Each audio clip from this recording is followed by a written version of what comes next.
নমস্কার বন্ধুরা, আপনারা দেখছেন টক অ্যাস্ট্রো উইথ সুমনা। আজকের ভিডিওতে আমরা আলোচনা করব কালপুরুষের দশম রাশি অর্থাৎ মকর রাশি নিয়ে। মূল আলোচনায় যাওয়ার আগে বলে দিই, এই ধরনের বিভিন্ন অ্যাস্ট্রো সংক্রান্ত ভিডিও পেতে আপনারা অবশ্যই সাবস্ক্রাইব করে রাখুন টক অ্যাস্ট্রো উইথ সুমনা, আর বেল আইকনটা কিন্তু অল করতে ভুলবেন না, যাতে করে আমি যখনই এমন ভিডিও আপলোড করি আপনাদের কাছে তার নোটিফিকেশন পৌঁছে যায়। তো বন্ধুরা, এবারে সরাসরি চলে যাব মূল আলোচনায়। মকর রাশি হলো কালপুরুষের দশম রাশি এবং এর অধিপতি গ্রহ হলেন শনি। মকর রাশি হলো একটি চর রাশি এবং এই মকর রাশি আমাদের কর্মতৎপরতা এবং কর্মের উদ্যোগের প্রতীক। জন্মছকের দশম ভাব থেকে আমরা কর্ম ও পেশার বিচার করে থাকি এবং কালপুরুষের এই দশম ভাবই হলো মকর রাশি। কাজেই মকর রাশির জাতক জাতিকারা সাধারণত অত্যন্ত পরিশ্রমী এবং কর্মঠ হন। এই রাশির জাতক জাতিকারা কঠোর পরিশ্রমের মাধ্যমে নিজেদের জীবনে সাফল্য অর্জন করতে সক্ষম হন। এছাড়াও এই রাশির অধিপতি শনি ল অ্যান্ড অর্ডারকে রিপ্রেজেন্ট করে এবং শনিদেব সকলকে জীবনে ডিসিপ্লিন মেনে চলার শিক্ষা দেন। মকর রাশির জাতক জাতিকারা স্বাভাবিকভাবেই একটু ডিসিপ্লিনড ওয়েতে সব কাজ করতে চান এবং এনারা নির্দিষ্ট সময় নিজেদের কাজ যথাযথভাবে শেষ করতে চান। মকর রাশির জাতক জাতিকারা একবার যে লক্ষ্য ঠিক করে নেন, এনারা কিন্তু ভীষণ ডিসিপ্লিন ওয়েতে সেই লক্ষ্যের দিকে এগিয়ে যেতে চান এবং কঠোর পরিশ্রম করে নিজেদের লক্ষ্যে পৌঁছতেও পারেন। বিশেষ করে এই রাশির জাতক জাতিকাদের রাশিপতিটি অর্থাৎ শনি গ্রহটি যদি জন্মছকে যথেষ্ট বলবান হয়, এর সাথে দশম ভাব কোনোভাবে পীড়িত না হয়, সেক্ষেত্রে এনাদের কাজের প্রতি ডেডিকেশন, নিজেদের কাজকে ডিসিপ্লিন ওয়েতে করতে চাওয়া এবং এনাদের কর্মতৎপরতা অত্যন্ত বৃদ্ধি পায়। এনাদের এই বিশেষ গুণগুলির জন্যই এনারা কিন্তু জীবনে যথেষ্ট সফলতা পান।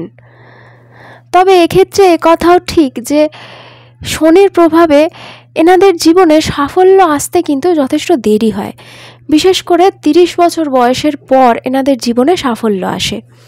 তবে এই মকর রাশির জাতক জাতিকাদের মধ্যে শনির প্রভাব অত্যন্ত বেশি থাকার কারণে এনারা যে কোনো কাজ কিন্তু তাড়াহুড়ো করে করতে চান না। এনারা সমস্ত কাজ ধীরে সুস্থে ধৈর্য ধরে করতে চান এবং অত্যন্ত পারফেক্ট ওয়েতে করতে চান। সেই কারণেও কিন্তু অনেক সময় এনাদের নিজেদের জীবনের লক্ষ্যে পৌঁছতে একটু দেরি হয়। তবে যেহেতু এনারা সমস্ত কাজ অত্যন্ত পারফেক্টভাবে করতে চান এবং কাজের প্রতি এনারা অত্যন্ত ডেডিকেটেড হন, এনারা কিন্তু নিজেদের কর্মস্থানে অত্যন্ত সম্মানিত হন। অন্যদিকে এই মকর রাশির জাতক জাতিকারা একটু গোঁড়া প্রকৃতির হয়ে থাকেন বা কনজারভেটিভ নেচারের হয়ে থাকেন। বিশেষ করে ধর্ম, পূজা পাঠ, জীবনে কিভাবে চলা উচিত, কিভাবে কাজকর্ম করা উচিত, এই সমস্ত বিষয়ে এনাদের বেশ কিছু ফিক্সড ভ্যালুস থাকে। এনাদের এই ফিক্সড বিচারধারার বিপরীতে কোনো কথা এনারা একেবারেই অ্যাকসেপ্ট করতে পারেন না। এনারা বেশিরভাগ গতানুগতিক পদ্ধতিতে কাজ করতে পছন্দ করেন এবং নতুন আইডিয়া, নতুন ধ্যান ধারণা, নতুন সিস্টেম এনারা সহজে গ্রহণ করতে চান না। এক কথায় বলতে গেলে এনারা বেশ কিছুটা চেঞ্জ রেজিস্ট্যান্ট হন। এনাদের এই চেঞ্জ রেজিস্ট্যান্ট নেচারের কারণে কর্মক্ষেত্রে অনেক সময় নতুন সিস্টেম, নতুন রোলস অ্যান্ড রেসপন্সিবিলিটির সাথে অ্যাডাপ্ট করতে এনাদের কিন্তু যথেষ্ট সময় লেগে যায়। এই কারণে এনাদের কিন্তু কর্মক্ষেত্রে অনেক সময় অনেক অসুবিধার সম্মুখীন হতে হয়। বিশেষ করে রাশিপতি অর্থাৎ শনি গ্রহটি যদি এনাদের জন্মছকে পীড়িত অবস্থায় থাকে বা দশমপতি কোনোভাবে পীড়িত হয়ে যায়, সেক্ষেত্রে এই ধরনের সমস্যা দেখা যায়। তবে বেশিরভাগ ক্ষেত্রেই এই মকর রাশির জাতক জাতিকারা নিজেদের কঠোর পরিশ্রমের মাধ্যমে একটু বেশি বয়সে নিজেদের জীবনে সাফল্য অর্জন করতে পারেন। মকর রাশির মানুষদের একটি বড় গুণ হলো এনারা অত্যন্ত পরোপকারী হন এবং সংসার জীবনে অনেক সময় অন্যদের ভালো করতে গিয়ে এনারা প্রচুর স্বার্থত্যাগ করেন।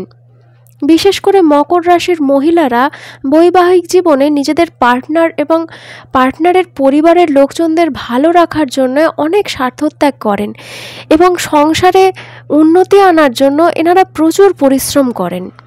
তবে এনারা যতটা পরিশ্রম করেন অন্যরা সেই পরিশ্রমের যথাযথ মূল্যায়ন করেন না। সেই কারণে কর্মক্ষেত্রে হোক বা বাড়িতে মকর রাশির জাতক জাতিকারা তাদের পরিশ্রম অনুযায়ী যোগ্য রিওয়ার্ডস সবসময় পান না বা তাদের হার্ডওয়ার্ককে রিকগনাইজ করা হয় না। এই কারণে এনারা যথেষ্ট মনোকষ্টে থাকেন। তবে এনারা যদি নিজেদের ইমোশনসগুলোকে কন্ট্রোল করতে পারেন তবে এনারা নিজেদের ধৈর্য, অধ্যবসায় এবং হার্ডওয়ার্কের দ্বারা নিজেদের জীবনে যথেষ্ট মান সম্মান অর্জন করতে পারেন।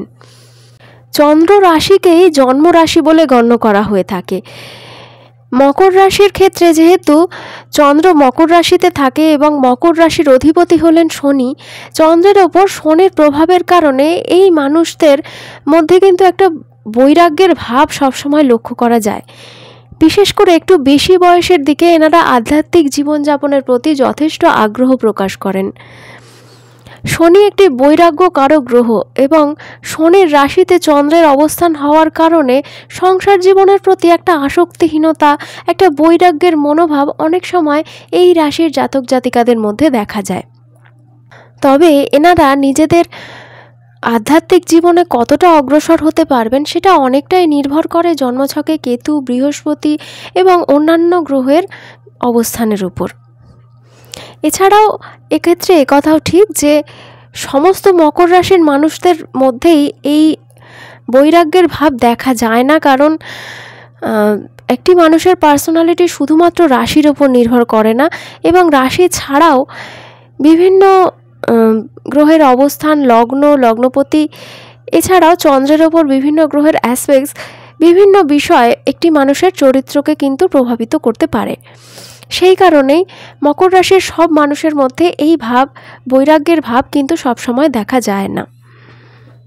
তবে ধর্ম, আধ্যাত্মিকতা, পূজা পাঠের নিয়ম, জীবনে কিভাবে চলা উচিত, কখন কোন কাজ করা উচিত, সেই সমস্ত বিষয় এনাদের যে কিছু ফিক্সড নিয়ম ফলো করার প্রবণতা, এনাদের যে গোঁড়ামো এবং অন্য আদর্শ, ভিন্ন আদর্শ গ্রহণ করার প্রতি যে অনীহা, সেই কারণে কিন্তু বিভিন্ন মানুষের সঙ্গে এনাদের মতবিরোধ তৈরি হয়। বিশেষ করে অনেক সময় দেখা যায় নিজেদের ফ্যামিলি মেম্বার্সদের মধ্যেও এনারা নিজেদের মতামতকে চাপিয়ে দিতে চেষ্টা করেন এবং সেই নিয়ে নিজেদের ফ্যামিলি মেম্বার্সদের সাথেও কিন্তু এনাদের একটা ডিস্টেন্স তৈরি হয়। অনেক ক্ষেত্রে নিজেদের পার্টনারের সাথে এবং বিশেষ করে নিজেদের ছেলে মেয়েদের সাথে এনাদের কিন্তু একটা ডিস্টেন্স তৈরি হয় এনাদের এই গোঁড়ামির জন্য। তো বন্ধুরা, আপনাদের মধ্যে কেউ যদি মকর রাশির জাতক বা জাতিকা হয়ে থাকেন, আপনাদের আমি বলবো যে আপনি অবশ্যই নিজের পছন্দের নিয়মকানুন আপনি ফলো করুন, কিন্তু কখনোই নিজেদের ধ্যান ধারণা, নিজের নিয়মকানুন অন্যের ওপর চাপিয়ে দেওয়ার চেষ্টা করবেন না। এতে করে কিন্তু আপনার জীবনে রিলেশনশিপের ইস্যু, বিভিন্ন ধরনের রিলেশনশিপ ইস্যু দেখা যেতে পারে। আপনি অন্যের আদর্শের প্রতিও যথেষ্ট সম্মান রেখে চলুন এবং তাদেরকে তাদের মতো চলতে দিন। আপনি নিজের নিয়ম ফলো করুন, তাদেরকে নিজেদের নিয়ম ফলো করতে দিন।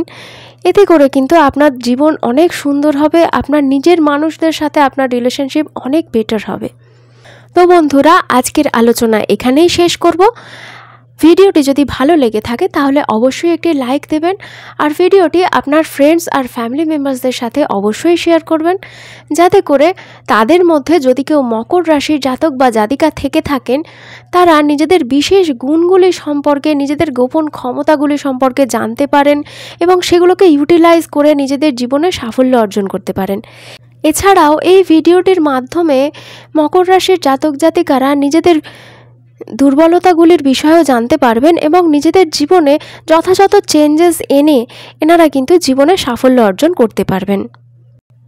তো বন্ধুরা, আজকের এপিসোড এখানেই শেষ করছি।